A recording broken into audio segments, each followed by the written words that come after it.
À l'émission spéciale de ce mercredi, comme on avait balancé dans la spont, dans les réseaux sociaux, que nous avons une émission spéciale EZCTR. C'est plus jeunesse à province à Mongala et surtout territoire à Bomba, où ils allaient comme fief, nous avons un nouveau territoire à Bomba. Nous avons le plaisir avec collègues, journalistes et patron également, il y a Mongala Basango, Samuel Mazo. Bonjour Samuel. Voilà, Samuel Mazo Mbote. Mbote Lambert Mambasa mwana Bundes. Mbote na ba téléspectateurs oyo bazuta ya ko tala biso na sa eye. Mbote na ba nyoso babone ya Mongala Basango TV, mais aussi babone ya Lambert Mambasa TV to benga ngo mingi Mambasa TV. Vraiment bande bata biso belé ba ola ke biso tellement belé, quand même ça plaisir à cause na bango na journée lelo. Oui, la joie pour moi ya ko se rencontrer na bandeko parce que lelo moni ezali une journée pour nangana rolo baké spécial, c'est pourquoi moni émission ça dédié spécial émission. Ça dit que ça ne se fait pas. Ce sont des choses circonstancielles. C'est-à-dire ezaka ba circonstances moro bende ça ke to kuta. Voilà, d'après moi ça serait une très bonne circonstance parce qu'aujourd'hui je célèbre également et je viens d'ajouter une année de plus.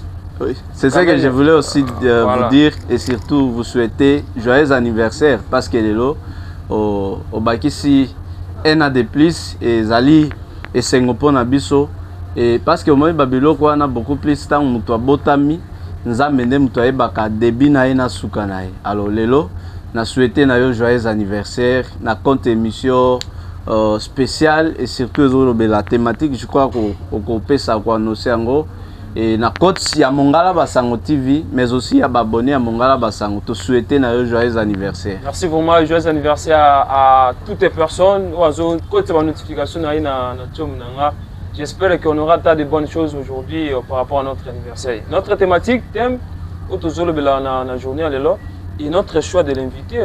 Oui. On a eu l'état d'inviter le président territorial de jeunesse au niveau du territoire à Bomba, oui. Un jeune homme reconnu au Vissata et sa façon d'être, au nom de Roger Bema, qui est aux Alanaï. Quand même, c'est un invité de marque.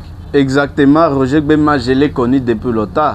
Et surtout, si le plat, il y a engagement à la jeunesse, je crois que à Mema qui va pour rebeller dans le territoire à Bomba. Et en pleine émission, je crois que les téléspectateurs pour découvrir Yendenani.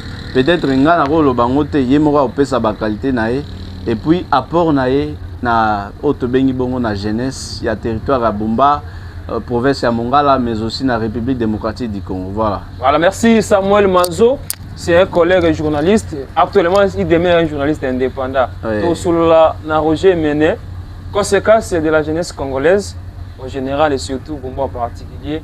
C'est la thématique et soit c'est le thème ou toujours sur la émission spécial et à mercredi à l'élo. Et toujours invité automatiquement notre invité, ou Azali invité de marque, Roger Mené. Dans quelques poignées de secondes, j'espère que du côté des couloirs, on va se préparer déjà. J'ai vu Roger Mené. À bientôt à côté de la mission. Voilà, c'est l'invité d'honneur. Qu'on a bientôt, c'est monsieur Roger Bema. Bonjour. Bonjour Lambert. Bonjour na bandeko nyonso bazolanda biso. Bonjour na Samuel Mazo. Bonjour na bantu nyonso ba spectateur na biso nyonso na pesi bino bonjour. Voilà, ça te va bien hein? Ça te za na ngwa na Zambi, tozali na biso kimia ao batela biso. Ba abonné à Mongala Sango, ba abonné à Mambasa TV. Bazana poste également va comprendre qui est Roger Bema. Votre identité, origine, bandeko va comprendre va autant la biso na journée lelo. Merci beaucoup pour la question nao. Na benga mina kombo ya Amen Bema Roger. Nazali mwana na moko mui pasteur ya 21e Sénégal. Vous êtes mon pasteur? Ah oui. Secteur ya Itimbiri, nationalité congolaise. Ndi kombo na ngawana. Bon, quelque part puis nazali enseignant professeur na collège Notre-Dame. Nazali puis assistant na ISP Bumba. Puis nazali moko comme promoteur ou bien initiateur. Il y a une école protestante, il y a 21e Sénégal, na paroisse Monama, na Institut Polytechnique Ebola, ndi ngai wana na Bukusi. Vraiment j'espère Père de combien d'enfants? Oui, plus ou moins 5. Combien de garçons, filles? Il y a 3 garçons et 3 filles. Surtout sur l'école? Oui. Le nom de la dame? C'est maman Brigitte Kolo Roger Menibem. Mais je te vois dans le non, on a sali dans le mariage, j'étais pas biso na papa protestant, tous à vite dans le mariage, j'étais comme une église de réveil. Voilà. Biso il faut couiller pour la malam. Parce que tant que ça mariage, c'est fini l'histoire, il y a makambo yo ibi. Merci. Okay. J'espère que les abonnés, les téléspectateurs, les autres la biso na journée. Big dédicace à vous, j'ai dû mener depuis quelque part parce que vous allez à l'écoute toujours là. L'émission, il y a mon Colombo Lelo. Votre grade? Oui, je suis licencié en mathématiques et informatique. Licencié système LMD ou ancien système? Non, ancien système. Vous êtes bachelor? Je suis ancien système, je suis licencié dans l'ISP Bumba en 2024. Voilà. Ok. J'ai Roger Bema, c'est un réel plaisir de participer à une émission spéciale. Et surtout, thème de poni dans mon commandant autour de la conséquence de la jeunesse congolaise, en général et en particulier dans les territoires de Bumba. Quand même, c'est si je me rends malade. Oui, merci. Si je vois Nathan au président qui a la CPLA qui n'a pas casse, tout le bilan nos conséquences. Il y a des jeunes dans le territoire de Bumba, na Mungala, en général na RDC, particulièrement dans la province de Nabiso, mais particulièrement aussi dans le territoire de Nabiso à Bumba, na Siko Biso Tozali. C'est là également nos sources concordantes. On nous apprend également, vous êtes leader quelque part dans un groupe qui regorge jeunesse au niveau du territoire à Bumba. Vrai ou faux? Moi je suis leader. Dans un leader, ma casse, au niveau de l'église, je suis comme un bon leader dans le diocèse de Yabiso et Bumba, côté église. Ce qui est même dans le quartier Mobutu, c'est quand on a fait un leader. L'assemblée de la paroisse, c'est mon amant, dans le quartier Mobutu. Et je suis encore un bon leader dans le PHC à Ligimba. Donc, ce temps qu'il mène, bayebinga na kombo na ngata ngona to bandaka obete bali bayebikaka sisinyo sota kaka kombo wana obete bibali makasi yokuto kokateta nga bete kibali. Voilà. Nazali pe na mo ba qualité bili na comme secteur Haïti nazali leader na secteur na ngai. Merci beaucoup. On est là qui juste on voulait connaître l'invité na bande ba la biso oui banane to solana ye na journée à l'élo. Et Roger Bema to continue vif il y a to décortiquer thématique na biso na journée à l'élo et puis na bande ba la biso tout décrit dans nous jeunesse. Ce terme là jeunesse vient nous dire quoi? Parce que tout le monde y a en conséquence c'est la jeunesse au niveau RDC surtout particulièrement fief au niveau territoire Bumba. Jeunesse na kopé sangoka kana beaucoup c'est le temps de la vie entre enfance et l'adolescent. Ou bien l'adolescence. Kubotama na kukula. Na bukusinde yango tobe yango la jeunesse. Bupalanga. Na suka yango wana. C'est ça la jeunesse. Voilà. J'espère que Bandikodia Batali va comprendre la signification de la jeunesse. Toujours conséquence de Liboso. Vous êtes leader. Vous êtes dirigé jeunesse au niveau de la province de Mongala et surtout territoire à Bumba en partie. Les alliés place Nini. Vous êtes dirigé. Conséquence Nini, yo comme leader, vous êtes dirigé un groupe. Il y a des jeunes à province, il y a territoire à Bumba. Vous constatez en haut sur le plan national. Oui. Ezalaki malam na ba arrêté ici là pour les kakala nde ba bimisaki arrêté wana pona Conseil national de la jeunesse. Ils ont sous-branche ya ministère de la jeunesse. Nde tous allés dans le coup la sous-assemblée. C'est pourquoi maintenant ba créer kiango pona kumonisa importance ya jeunesse na kati ya société na kati ya pays na biso. Ndi balukaki ke ba monisa. Lorsque ba créer idée wana ba mettre en pratique ndé monique toujours benga Conseil national de la jeunesse. Or tout projet on les a dit projet il faut m'a préparer en kitoko. Mais jusqu'à présent même au niveau national les présidents national a une difficulté. Il n'y a pas vraiment un bureau permanent au koki ko kende na niveau ya national que ba ya bureau c'est grave. Je vous dis comme ça. Je vous dis que c'est impossible parce que même le président national, ce qui a aligné mon président de la République, c'est difficile.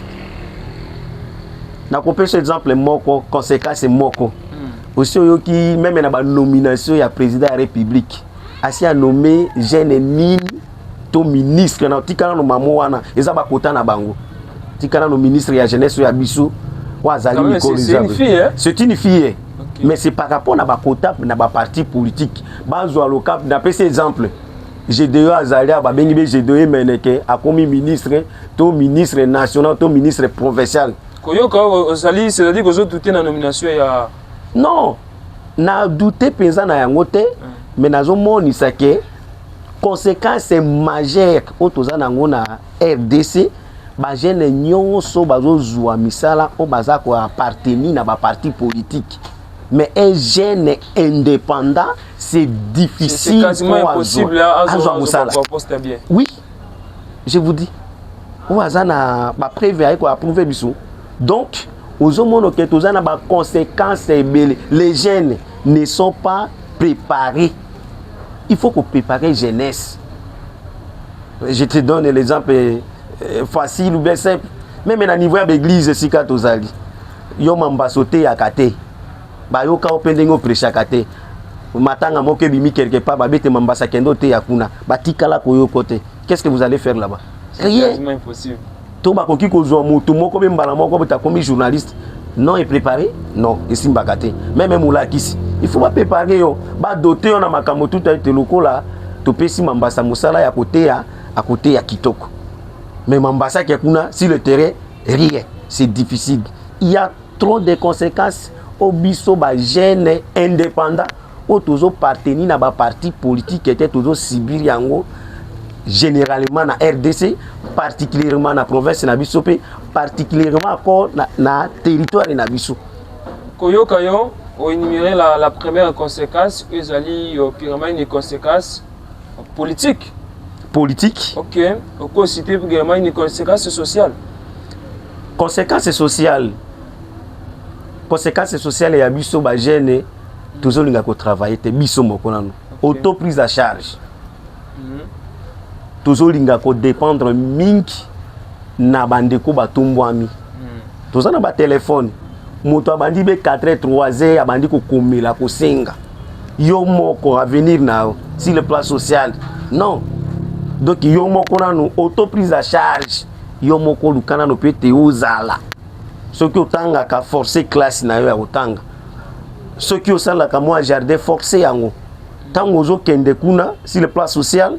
Ngana koki ko kanzala mais mambasaza na nini na jardin na kena no pa na leki mbamuswa buksela ngata mwa de tije ya nini ya elite kuté kuana na kolia kitoko donc ko sunga ngai mais lorsque obandika ka 4h 2h obandika ka ko tuna donc si le plan social vraiment biso ba jeune toujours tenir compte te na auto prise à charge à nous-mêmes d'abord. Voilà, auto prise à charge de auto biso jeunesse ya RDC en général et en particulier territoire à Bumba. De revenir encore avec une autre question. Pour le but que si le plan national, c'est quasiment impossible de voir un bureau. Si le plan provincial, il y a Mongala. Si le bureau? Non. Au niveau provincial, bureau moko batiaka un côté à Gbeme. Balongo lango pewana. Je ne sais pas. Parce que au moins ceux qui sont bien au niveau provincial, notre président. On a également un président nous avons un président, c'est José Lipango. Donc, azo défendre penza ba valeur sous ya ba jeune ya Mongala te. Parce que José Koluba po yepé a eu pouvoir aux souci envie aux alana. Non. Nazo envier si kazalité. Toujours le bandé où isa réel ou isa kitoko. C'est-à-dire quoi? Au niveau provincial, lorsque le président provincial en 2023, Azalaki candidat. Il a été élu aussi. À cause de la difficulté, na ba député provinciaux Bazali Mikolo. Azouaki, Rikou et Konti Balongoli. Oza sir que Akoki Koya pas gouverner ba fanda bangone, basolo la ndenge ya kitoko. Mais akosula pas azamona ya mongala. Non, je doute. Il y a politique awa politique ya biso ya mongala ezali que ce qui ozui il faut étouffer tout le monde. Yondo lo bibongo.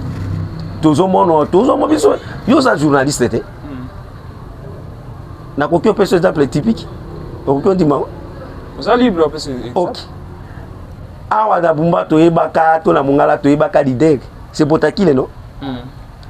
Noël Botakile. Na landa audio na ep vidéo na imoko habite à mongala c'est moi qui nomme. To yebi bobo bimana 2028. To yebi bobo bimana 2023. Tant azaka leader ya mongala.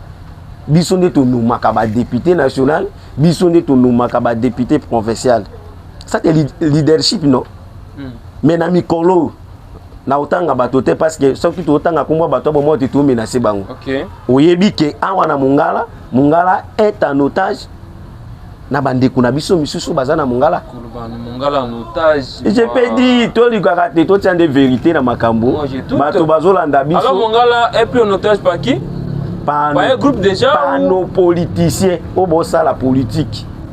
Ce n'est pas moto mon côté. Mais à savoir une chose que tout le monde est politicien. La politique, c'est l'art de bien gouverner. Okay. Parce que même la politique est dans une maison, papa, maman a utilisé la politique. Ce qui est bien au Kambalibo, ça c'est la mauvaise politique, non? Donc, na mongala, toza na balide. Politique. Na koki koye bango ça pour ça te. Na koki koye bango à ça pour ça te. On a invité Samuel Mazou. Pas de problème. Politique bandeko bolanda biso bango moko pe ba yebi politique. Na koki koye bango na ça pour ça te même à 60% na koki koye bango mamuke parce que ngai comme Roger Men Bema na oloba na ça na politique na ngandi na tambola kanango na manière d'être na ngai na utiliser kango. OK. C'est ça la politique. C'est l'art de bien gouverner. Comme un bureau provincial et la jeunesse et à Mongala et baby. Au cause de l'idée au bon sang, yo. Bon, na koki ko bon sang lorsque soki nazalaki président provincial, wanandi na koki ko bon.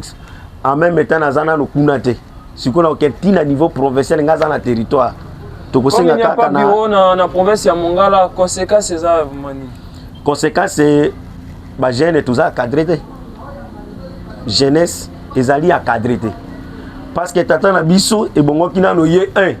Comme maître José Lipango, il est encore maître yende à bongo qui te a réuni na no jeunesse. OK.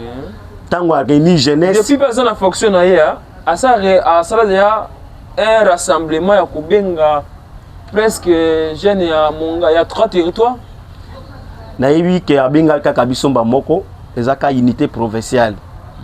En 2020 ou 2019, nde to kendeke lisala kaka une seule fois. Après deuxième fois, o to kendeki kaka pona makambo ya élection provinciale. Donc on a yebi ke activité à organiser en Gouane. Mais or comme il est notre gouverneur à kokaki ko descendre na chaque territoire. Nous avons 3 territoires non? À koki ko organiser activité moko et na territoire ya Bumba, activité mosusu ke na Bongandanga, activité mosusu ke na Lisala ville, na territoire ya Lisala. Pe à koki ko sukisa activité mosusu na Lisala ville. Wana nde eze malamu ke même na ba territoire siko tozali. Bato misu pe ba yebi ete loka pe ba lobaka terroger men to yebi epete. C'est ça. Autant président territorial et la jeunesse. OK. Et bien été. Oui. Eh le capé nazaka pe moi nalinga pe moto ayeba pezanga te boli bisanga ba spectateur nazalaka na bongo. Donc o ba yebi nga ba yeba. Donc moto pe nyonso ba yeba kete. Ata président république moto tout pe to monde quelqu'un. On déjà on souffre d'une crise et leadership. Pour la crise c'est difficile. Awana Bumba ce que lobi to yebinga te. Wana loba to kosi olobi kana kaka loba parce que na Bumba motu kaka Roger Gbema soti ka Roger Gbema ata mwana muke boka loba ko ba on se réfère des noms des patriarches directement il y a papa avec Gbema mais ce que kuna ko loba tete Roger wana zinga tengande Gilles César Gbema. Voilà, merci à vous. Moi, on est sur la vie, ça fait des plaisirs avant qu'il y ait na rejoindre pe Samuel Mazo, initiateur ya Mongala Basango ipe toza na ya pour aborder plus de questions politiques liées à la province ya Mongala, territoire même ya Bomba. La toute dernière question avant que natika pe espace ya Samuel. Aka to quoi c'était une élection ya président provincial depuis l'ancien gouverneur Crispin Mbundu Malengo, si j'ai encore une très bonne mémoire, Azalaka nommé Motote Kotangi à peine. Vous espérez également qu'on puisse organiser une élection au rapport d'avoir un leader provincial au diriger jeunesse à Mongala? Oui. L'élection c'était prévu seulement en 2024. 2025 plutôt. Okay. Élection, Tokendeki, convocation, il y a élection. Malheureusement que nous étions bloqués au niveau exécutif et provincial. Bloqués dans ça? Bloqués parce que parce que nous avons des arrêtés. Arrêté pour être président provincial, territorial, il faut en général abandonner 25 ans à 32 ans. 33 ans. Yo kati déjà jeune. Nga kati siango déjà. Même en Abumba ce qui d'office je suis éliminé. Deuxième arrêté. Ils ont au-delà de 32 ans, 35 ans, 40 ans. Ceux qui bazomo na yo ozali na esprit ya jeunesse. Ndé yango tout monde qu'on appelle, je donne l'exemple na banaliste politique na biso. Ozomono ke tozana na ba jeune mingi mais ozomono papa héros. Na papa oui, na papa et Kameke. Papa oui. Kameke. Ozomono ke te ba papa na ngawana. Journaliste le plus rapide oui. Chaque jour le matin, il vient à l'émission. Donc ozomono ke atazo lo ozomono te papa zeka kaloko la jeune. Alors ba ah pona nini na komi na ajo. Na zonga ta moi simamuke. C'est ça l'esprit de la jeunesse. Tango pe azolo ba likambo ozomono te papa zolo ba beluko la jeune. Te azano na makila tout. Par rapport na ba papa misusu ya komi mokolo azoko kada makoka be makambo na batika biso na ajunga zana ngobo mais ezali ba critères et pekisa que l'élection c'est matin 2024 parce que notre président a postulé qui José Lipango de gouverneur c'était Jacques Ole Makaka loba qui était non si la liste des postulats totikala na bato selema mibali parce qu'il y a 12 postes. Oui, même au niveau territorial, tout ça, on a 12 postes. Donc, chaque poste, ils ont déjà qui au-delà.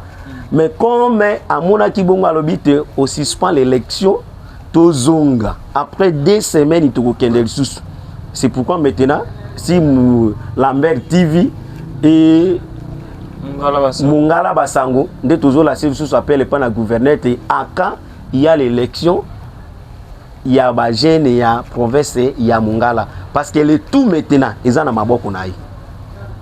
Ils ont le problème, il y a président provincial, ils ont si quoi yende motozo organisé élection wana parce que le président provincial a nabalégation ya zalaki nango asalaki nyonso que élection salema a budgetaki makambo nyonso elekani nango kitoko. Donc yango zomono ke toujours lukande siko ke président ou bien gouverneur a luka fixer l'opinion ya ba jeune ya Mongala presque na ba province et tout élection salem jusqu'à quoi ya biso de salemina. D'après aux ont réclamé élection et seulement si le pas provincial vous souhaiterez avoir leader abima na territoire ni selon yo Roger. Bon selon par rapport pour to kende ki pe na ba système à quota. OK. Loka ezalaki déjà tour ya bato ya lisala bazui. Donc nambalo tokoki ko peut cette opportunité peut-être à na bumba président abima to na bungandanga abima. C'est roba quota ndenge tokoyokana. OK. Voilà. Les alliés proposition j'espère que vos téléspectateurs vous la vision partout ailleurs tous évoluent normalement. Na invité na vision de marque Roger Bema. Vous allez l'inviter na émission spéciale ya Mukolomololo. Ndenge pe annoncer que na bino jadis que na zanga mokote na zana Samuel Mazo azo rejoindre bino à bientôt à Ozalana Roger Bema pour des questions au rapport avec le programme et à 45 territoires et puis les autres programmes, ça sera des plaisirs. Merci beaucoup, Ndenge Lambert Mambasa, Nosaki Nabino, que à bientôt Samuel Mazor Zanabino, et sinon je suis là avec vous, ensemble avec le président, il y a conseil territorial, il y a jeunesse, il y a territoire à Bumba. Président Roger Bema, je crois, Tolandi Bino et puis Bissonios Tozali dans l'ensemble de l'émission. Et sans plus tarder, toi, ta même Bamoko, arrivé à Maman Premier ministre. Comment vous jugez arrivé à Premier ministre et puis avec ça, la semaine à la province de Mongala, la semaine sans enjeu, la semaine où tout le monde a efficacité dans le côté. Parce que réellement, ceux qui ont travaux, il faut quand même tout le monde n'est pas besoin de bomba. Jusqu'à preuve du contraire, tout le monde est jeté, mais il y a travaux, il y a des routes et consorts, et puis il y a des avenues. Alors, pour nous, comment vous jugez arriver à Premier ministre ou à comme la province de Mongala? Oui, merci de Kolanga Samuel Mazo. Arrivé à la première chef, il y a un gouvernement central et pas Nabiso, et ça là qui biso malamu, surtout dans la province de Mongala, surtout en particulier dans le territoire de Abisso et Bumba. Et ça qui biso malamu. Et ça malamu tout d'abord. Oui. Kitoko c'est après 60 ans que la première ministre ou bien le premier ministre a dans le territoire de Bumba. C'est après 60 ans. Après 60 ans. Oui. Donc là c'est d'abord à saluer les efforts où il s'est mis que tout le monde a maman. Voilà. Pour la balancement, il y a des travaux. Non. Angers et Zala présent. Angers et Zala présenté. Oui. Parce que Bakoki Koya ko laissé un programme na noté sans que ba réuni biloko wana tout. Peut-être Tokoki Kolobate des raisons techniques des sali que tout le monde va jeter. Mais pour la jeunesse et territoire et à Bumba, oui. Tout dimina no merci pour la semaine à travaux wana na ba effort wana Koya pe la première ministre a passé la nuit avec nous. Donc il s'agit à Bumba, il s'agit biso kitoko. Voilà. Ajupe moi mon pépé abiso vraiment à saluer en haut, tout petit en haut merci. C'est pourquoi maintenant si les travaux au ministre, la première ministre a laissé et là qu'on a aussi gagné en territoire à Bumba. Na bandeko bolanda biso ba politicien na biso ba dignitaire na biso lorsque ba travaux na ekobanda toluka un groupe déjà té c'est-à-dire on a lancé les travaux et jusqu'à preuve du contraire bandi non té ekobanda ndé ekobanda c'est-à-dire quoi on attend les matériels non équipe technique. Est-ce que ça se fait aussi comme ça que ça se fait, il y a des projets à long terme et à court terme. Donc il faut tout y bakana no bongo. So totali biozo défendre quand même. Nazo défendre était moi je suis tout droit. Voilà. C'est-à-dire la dignité tenaza pour et contre non. Voilà. Moi je vois les cas. C'est-à-dire quoi? Oui. Il y a l'équipe technique basée sur le terrain. Baza pour étudier Makambona Toulanda qui communique pe Mondelembo kapesa kiate on aura des drones et kotambola pour na cibler. Donc il y a une équipe technique qui est déjà mis installée à Wanabumba. Bande copé bazomo na bango. Mais sur total le monde a que plusieurs lassements sans effet dans le territoire abisso à Bumba. Non. Ba lassement salemi ezalaki o ya ba peut-être ba député to ba ministre. On a zali numéro 1 à niveau ya gouvernement central. Lorsqu'il y a des blocages, Tozalina biso na bino Tozalina espoir parce que Tozalina espoir oui Tozali vraiment na espoir que ba travaux na ekosalema. Merci beaucoup. Alors la deuxième question parce qu'il n'y a pas le temps. Toi na maman na otali projet PD 145 territoire. Ozala qui organisateur, il y a marche pacifique au Salemaki depuis longtemps, 18 mois et na marche wana bo informa ki ba autorité hiérarchique et tant bo sali bo informer bango bo sala ki marche pendant ko déclarer ba avantage ya biso bana ya Bumba et ko sala marche wana bien que ba pekisa ki bino mais bo sala ki yango kaka wapi je de mene pe azala ki na ba mususu tant bo sala ki marche après yango projet qui kozwa kosila na le 31 décembre 2025 de Wanezara qui fait un projet, il y a première phase, il y a projet, il y a chef de l'État. Tout pays, il faut que ça la évaluation. Que ça l'évaluation, c'est-à-dire que chaque province va payer ça compte rendu dans les travaux et ça est mis dans la province. Et dans la province, il y a Mongala. Nous avons suivi dans des canaux nationaux, dans des canaux, disons, nationaux, internationaux, même locaux ici, pour affirmer Nabiso que le projet appelé 145 territoires, ça pour ça, c'est-à-dire concrétisation déjà ça a mis dans la province de Mongala. Et yo état président ya ba jeune. Merci, je vais revenir à la question. Dans le lancement, il y a la première ministre Komaki Ao. Voilà. Dans le tango ba travaux ane kubanda.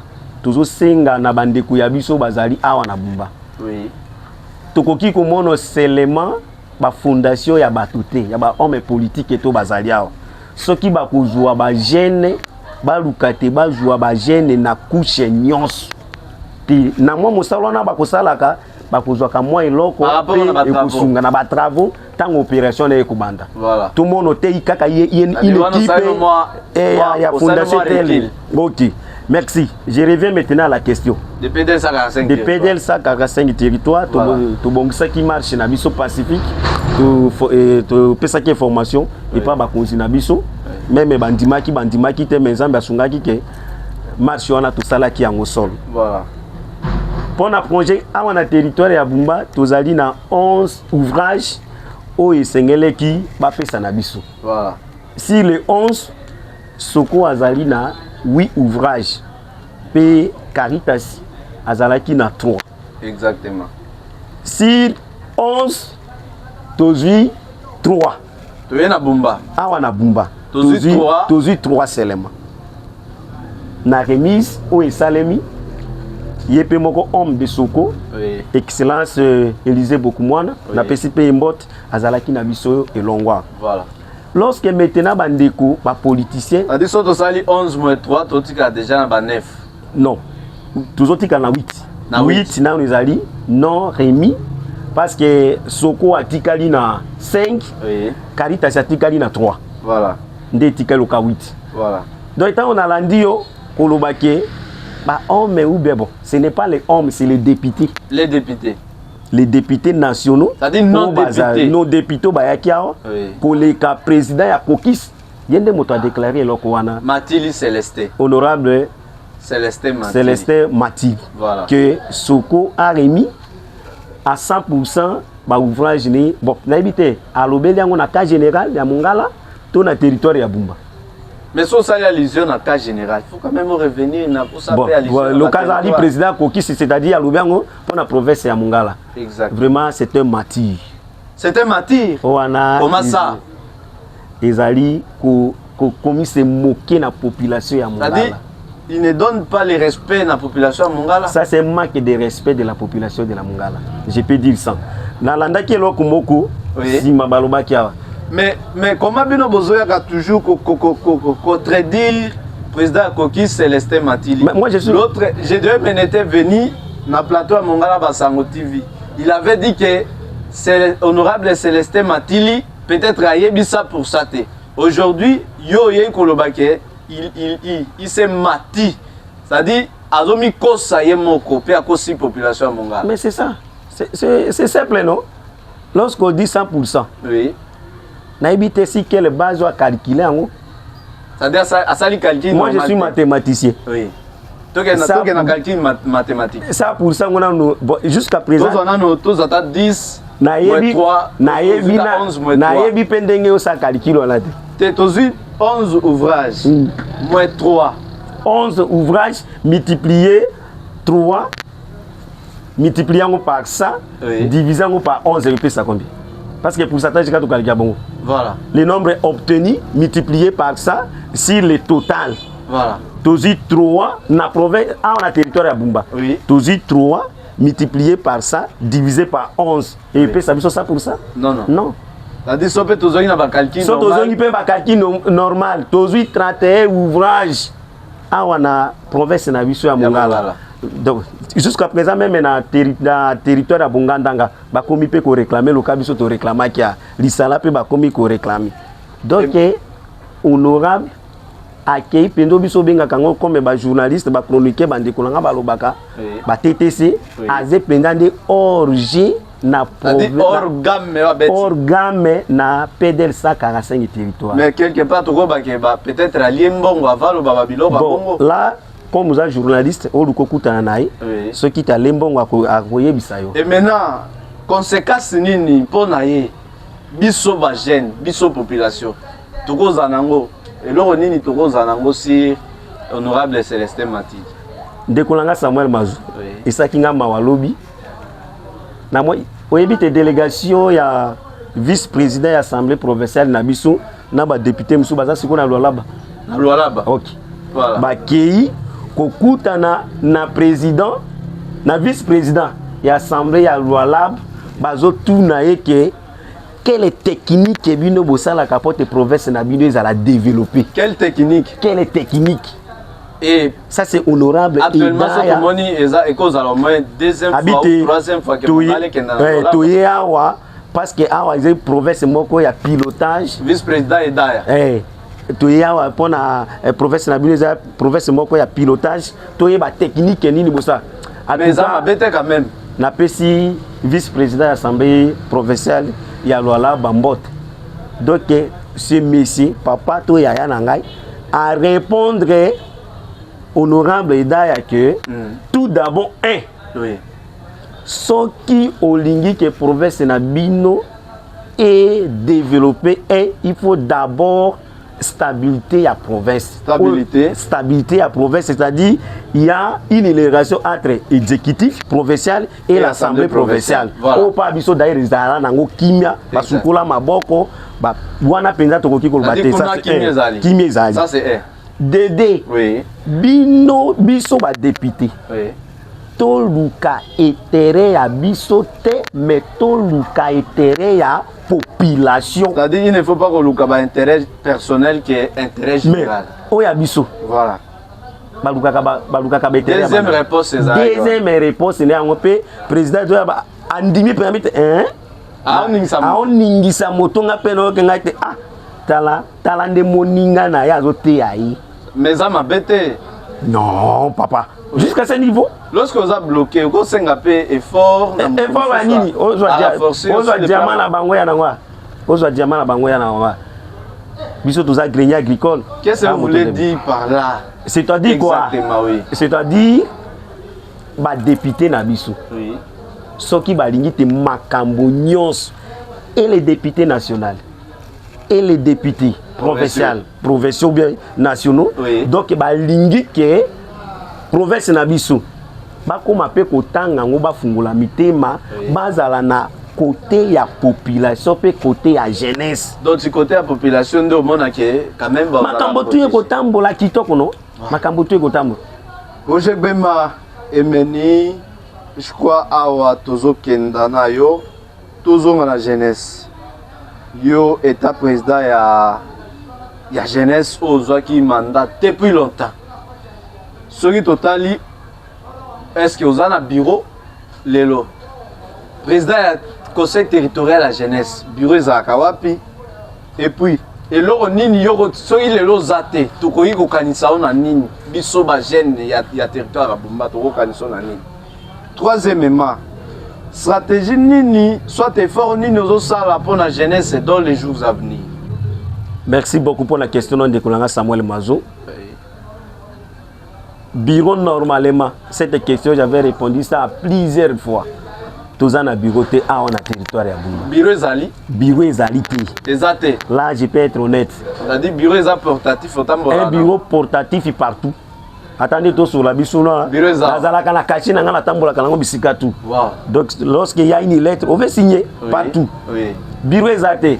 Parce que nous avons des difficultés autokoki ko résoudre en ezate. Difficultés comme difficultés comme outina nini. Oui. Parce que selon arrêter na biso, pestati na biso et pesa biso makoki. Makoki na biso pesa et pesa ndenge nini. Oui. Gouvernement provincial il faut doter biso na quelque chose. Ça dit moi financement. Moi financement et où tu as un gouvernement provincial. Gouverneur à côté sa président provincial. Oui. Président provincial à Kolobatenaza na 3 territoires plus si ville de Lissala. Oui. Moi ndambwe kobima to moi sekati mi apesi biso ndeko sala biso que toujours quelque chose to m'équiper atako komi bongisato koluka. On peut dire que le président Lipango azara ko gaspiller mbon wana. Je doute Azouakapete. Azouakate abandaki kozongo na ba série ya vice-gouverneur Mungulu. Ndeye moto abandaki opesa mais les autres pas tellement. Voilà. Deuxième question, biso to kaniso nani. Soki de los ate président du conseil territorial de la jeunesse. Oui, na ebite awa na Bumba. Je n'ai pas fait vraiment l'okoyo jeunesse. Oui. Mais on ngaka on lukatete on lobalikambo porte zo batali sima ezali te mabe ni nezo zanga yo po ça eloko zo zanga makoki donc makoki ndezo zanga soki kaka ta sponsor moko abimi po na biso tokoki ko organiser ba activité là vous allez lancer un message fort na batu oyo bako lukako. Oui comme ba G2 mais so bakoki pe ko soutenir biso bande ko na biso ba Samuel Mazo, comme journaliste indépendant, Bato Bazali Belé. Gilbert et Tobé, tout ça. Un bon réalisateur. Donc, aux hommes, ce qu'on a simbi biso mabok, on peut travailler calmement. Par projet Zali na moto, par réalisation Zali. Troisième des choses, c'est difficile. Financement difficile. Troisième des choses, biso jeunesse, il y a territoire à Bumba. Nini tos simba pour la futurité à jeunesse na biso, na conseil territorial na biso. Ni nous avons préparé pour la jeune na mikoezali koya. Merci. Jeunesse à territoire à Bumba. Tout d'abord to longola esprit à Kolanda Batoa. Esprit à Kolanda Batoa. Kolanda landa kabat. Oui. Parce que à on a Bumba. Na kokilo bate même au Congo. Oui. Une jeunesse divisée. Une jeunesse divisée. Oui. Par rapport na makambo ebele. Ça na makambo ebele jeunesse est divisée. Na koki kozwa même jeunesse victime de les préparations. Jeunesse est victime de la préparation. Manque d'encadrement. Parce que vous êtes là, vous pouvez encadrer les jeunes. Oui. Combien de fois c'est organisé? Moi, je n'ai pas les moyens. Pour organiser même la conférence, il faut que vous moyens. Oui, bien, mission no poto sala. On a dépassé l'argent. Voilà. Quelque part, ndingi yo moko yibi. Donc toutes les salles, il y a ma fête, il y a bateau na Bumba. Pour son habite na benga jeunesse. C'est moyen quelque chose. Oui. So na bengi bino l'église na biso keto kende pona lo sambu to kobongisa bien ba streamer zali bokoya bokolo bate akomi ko azongisi biso na lo sambu na ba. Dit so to comprendre le réseau sala ils ont empêché organiser ba assemblée générale les ambons. Mbongo financement zate. Donc manque de les préparations aussi. Soki bato balingi biso scientifiquement même ba conférence to koki ko sala biso moko to koki ko organiser conférence. Mais financement ata mama ndenge to simbi bokotila ata bande côté ndenge bakoya ata 10h bakozonga 14h amele ta mai. Donc pour me la mai comme un problème. C'est comme un problème. C'est comme un problème. C'est pourquoi maintenant toujours laisser message na biso na toutes les couches na bato batombwami awa na Bumba. Soki balingi pena jeunesse ya Bumba, il faut pas préparer ngo. Donc je ne pas olingata ça la politique. Lukana nous pose à la préparer. C'est-à-dire vous devez d'abord se préparer na conséquences na makamu mususu positivement et négativement parce qu'il y a des choses. Aujourd'hui moi ça politique va préparer vite c'est pourquoi au monde que ba jeune toujours kangema mingi. Oui, ozoloba o kokaki koloba te na micro. Voilà. Parce qu'il y a une préparation. Académie zalité. Quel est un leader ozolanda leader ngwa pe aza ndenge nini? Azolanda pe nani? Azolanda pe nani? Ozozwa pe nini? Donc, ce sont des questions ba jeune senga se poser. Ba jeune biso tokoki komi se poser nango de deux. Oui. Na lobaka ngo na répétaka ngo il faut zala na auto prise à charge à vous. Mi considérer na no yo moko. C'est-à-dire vous devez être manager. Zala manager na vie na yo. Pas dans les mauvais sens, dans les bons sens. Vous allez le manager, Tendenga na Hollanda, Roger Gbema. Donc ces réponses, ça prouve combien vous avez une vision politique. Voilà. Quand on a une vision politique, nakoki kolobati et pas nangai. Normalement, je paye moi ma tata. Les amants matata. Oui, moi ma tata. Vous avez échappé la politique. Oui, pour la nini. Oui. Ce que nous avons même est toujours vrai bien parce que nous sommes pas to bandami na ba politicien to ya bumba. So to bandama ki na ba politicien ya bumba, tout va marcher calmement. Puis na bon et difforme. Voilà. Mais lorsque to bandami na ba politique était na kokyo ba te ba politicien nyonso ba ko ba ona sango na bumba. Oui. C'est difficile pour to pesa na biso nembote. Vous pesa na mbote. Oui. Comment ça? Et où parce que ceux qui va arriver na bango honorable tel là, honorable ceux qui lindio monoye, il faut 12 barrières. Pe 12 barrières wana ceux qui ba ko tuno te otambola na mabolongo tambola na mabolongo. C'est-à-dire yoza na valeur te na responsabilité oza na territoire. Dire valeur c'est très difficile. Obédience c'est plutôt. Par rapport na responsabilité. Nazalinde na obédience na ba parti politique ya bangote. C'est-à-dire peut-être mosusu obédience tende zo empêcher. Ya wonde zo empêcher parce que na micro na obu. Na koki koloba na kumisa moto ate. Non. Na sala kangoze. Moi je suis pour tout le monde.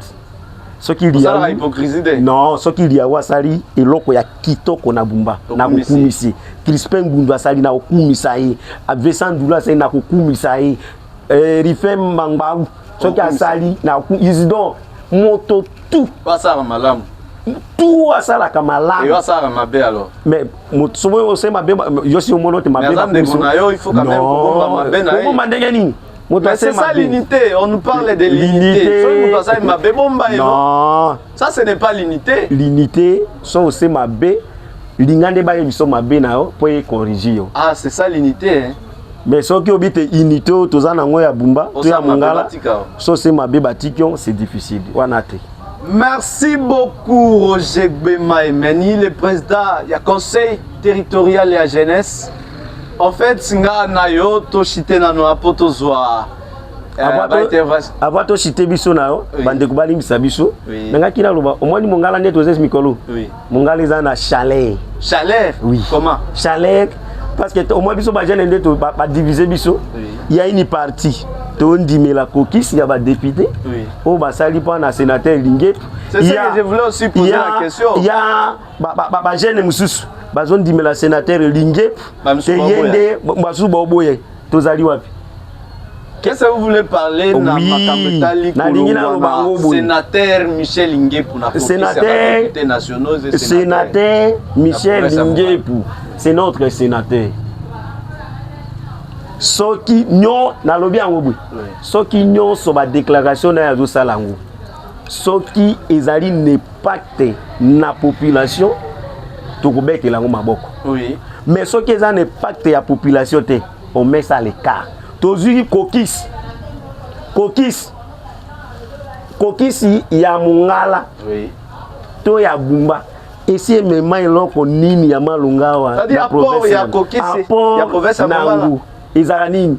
Rien ne marche. Non.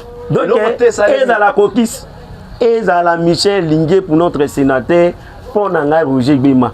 Donc, une simple distraction et la jeunesse mongalaise. Vous condamnez Kokis, soit vous condamnez. Moi, je les condamne les tout. Vous les condamnez tous? Les tout. Parce que Bango, Bango Lukabetere personnel.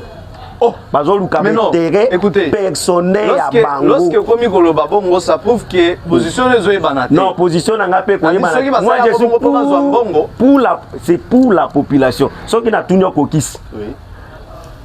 Province n'a pas de malamouté. Quel est l'apport des coquilles dans notre province? Apport. Vice-gouverneur Ayaka jusqu'à présent, il est condamné à Kinshasa. Pour Nani, quel motif? Est-ce que ça capé ni? Baloba capé ni? Mais Baloba qui bazo le pour la situation à vice-gouverneur c'est Ayaka. Donc, Ndekolangai les amawa. Wow. Les amawa. Tout ce que na papa na bisona baluka intérêt général pour la population ya Bumba, intérêt général pour la mongala, pour la jeunesse mongalaise, batika ko diviser biso. Voilà. Batika ko diviser jeunesse. Unité na place ya division. Balongola Michel, balongola te biso to eza présent ne pas biso te. Merci beaucoup président du conseil territorial de la jeunesse. Et je crois, bon, Lambert Mambassa a aussi été pour la question sous et parce que nous sommes pratiquement à la fin et je crois Lambert Aroya pour na rokenda nayo nasuka. Merci beaucoup. Il y a émission il y a biso journée à l'élo. Samuel Manzo a aussi terminé avec notre invité de marque Roger Gbema. Wapi il a parlé de ce qui était des bons sur la conception et l'idée naïe en rapport avec la situation de la province de la Mongala et également le territoire de Bumba. Roger, presque à la fin, nous avons dit que nous avons leadership. Nous avons un conseil territorial de jeunesse à niveau du territoire de Bumba. Nous avons une crise de leadership parce que nous avons surtout soutien. Bon, la crise était même le gouvernement central de Abisso. Azosenga pe lisungi pembeni na mboka. Un gouvernement wazosenga soutien quelque part ya bande ko ba soutenir. Alors ngai individu so na sengi eza crise ya leadership Nazali. Na conseil territorial niveau territoire Bumba, vous avez combien de membres? Qui sont ces membres? Les noms? Tozali na 10 membres. 10 membres. Tozali na Imeni Bema Roger. Tozali na Baudric Dawe comme secrétaire exécutif. Nous avons le premier vice-président Mondonga Benjamin, nous avons Ndeko na biso Théophile, nous avons Ndeko na biso comme porte-parole du conseil territorial de la jeunesse Amos Mindoki. Nous avons un conseiller juridique na biso le roi comme magistrat maître Niblo. Nous avons Ndeko na biso deuxième secrétaire maître Machette et nous avons Ndeko na biso la caissière Bokombokak Marguerite Mbanza. Puis nous avons chargé à l'élection publique na biso de Konabiso Augustin, azali disciple dans les combattants. Puis nous avons conseiller dans de Konabiso Ikolunga, azali na niveau ya lokele moulwa. Dans les 10 membres pour tout ça, comité territorial et la jeunesse à territoire. Vous étiez nommé ou passé par une élection élective? Bon, tout passant par élection, tout ça nommé, ceux qui nommé. Peut-être élection vous allez organiser wapi? Élection za kai organiser ka kana Bumba, ngunga ngo mi s'intéressa kana makambo te. Ngunga na peu kuma kina no journaliste te. C'était à quelle année? C'est à 2021. Là déjà je suis journaliste parce que j'ai commencé la presse en 2015. Ah oui. Bon wana na no yibana ki biete o vrai ki pieza na no piete. Comment tout ça il connaissait ce non. OK, merci beaucoup. OK. Voilà, on est presque selon les principes, où c'est là que l'élection est échouée en 2024 suite à des critères, et surtout en âge à 25 ans et puis tout ça. Dauphin, on a préféré que si aujourd'hui le gouverneur de la province de la Mongala, maître Jacques Colem Makak, Papé Kak, je vous salue au passage là aux autres à l'Abisso, avec l'élection seulement dans le mois d'avril. Yo comme vous allez président du conseil territorial de la jeunesse à niveau territoire Bumba, vous préférez Nani? Comme Dauphin? Donc Dauphin, vous préférez pas Nanga Azate. Azate. Ce qui est dans le but Azate est dans parce que nous, nous traitons un individu, nous traitons dans l'association. Donc l'association, nous avons une mini-assemblée pour la mission de Bumba, de faire voter Moutou Yabiso, que nous avons au niveau de la province, pour un candidat, au niveau de la président provincial, où Yabiso est tel. Mais Dauphin, non. Ceux qui sont dans le territoire de Bumba, nous occupé pour le Dauphin, mais il faut Dauphin dans une association. Voilà. La dernière avant de clôturer notre canapé mission à Mokomolelo. Les objectifs, il y a un conseil territorial de la jeunesse au niveau du territoire Bumba. Ils ont la canine Roger Gbema. Objectif 1. Faire des plaidoyers et pas dans l'autorité nationale, provinciale et territoriale. Vous savez déjà combien de fois? Tout ça là, plusieurs fois. Verbal ou par écrit. Voilà. Ok. Et encadrement de la jeunesse. Vous cadrez la jeunesse à Bumba combien de fois? C'est pourquoi nous avons présenté nos difficultés. Ok. Ici. Nous avons fait une seule fois. Nous avons préparé nos sources. Que ceux qui ont le mois d'avril. Nous avons l'Assemblée générale. Ok. Surtout dans la participation, il y a des gens qui ont mais nous avons invité les jeunes filles, les solo là na bango. Maman peut pas quoi? Les jeunes filles, les jeunes maman, wana eza mabete okoki kosola na bango ekozala malamu parce que conférence wana mingi bato bakoanime yango ekozala bana basi kaka mibali soki ezali autre objectif pardon autre objectif mosusu ezali koluka nini koluka les associations bassociation na biso ekoki komema biso na mabongisi misusu soki ba organisme mosusu ye ekoki kozwa ba association wana selon agenda na bino oui bo collecter combien d'associations déjà bazana kati na bino pour le moment tozalaka na 22 associations oyo nano bami se enregistrer tango tozalaka na assemblée générale na biso na stade de Père Carlos 22 associations oyo tozalaka nano na bango etikali kaka ba finaliser mama kambo ya mike wana po bazala à règle. Voilà, merci nos téléspectateurs, nos abonnés de Mongala Sango, Mambasa TV, on est presque à la fin. L'invité Roger Gbema, message et puis remède et surtout dans le conseil territorial de la jeunesse de territoire de Bumba et également de la Mongala où vous allez être victime, surtout il y a manipulation par certains hommes du côté de la politique. Oui, merci. Bandeko, n'attendit la Nobino, n'attendit Lambert Mambasa. On peut se mettre debout. Puis Ndeko Nangai. On a mon le Malikolo, tout comme Penasuka. Ndeko Nangai Samuel Mazo, n'attendit Peñe sous. Là, j'invite automatiquement Mazo de rejoindre Bisso. Oui, à Koki Koya pour émission lignée comme à Nasouk. Ok. Donc le problème est la mission Zanini. Autres Senga Nabadingue, c'est la jeunesse où il faut remplacer Bango dans l'avenir. Mais quels sont les encadrements au bazou ngabati la biso? Quelles sont les bonnes habitudes au bazou ngabati que la jeunesse? Batika ko manipuler biso, batika ko diviser biso jeunesse na territoire ya Bumba Koleka. Et nos députés, nos élus, tant vous avez la déclaration na yo a oyebaka ke ozoloba pour na intérêt ya parti politique ou bien pour na population batindaki yo. Tango yo un élu, o biso tozo peso limemia ozoloba malobo eza convaincante au sa population. Mais jeunesse au biso tozana biso misa tototeli bibo. Tozali jeune désœuvré. Tozama jeune intellectuel to analyser pe yo. De deux na osenga lisusu bande ko na biso pour le moment la mongala lokola ba député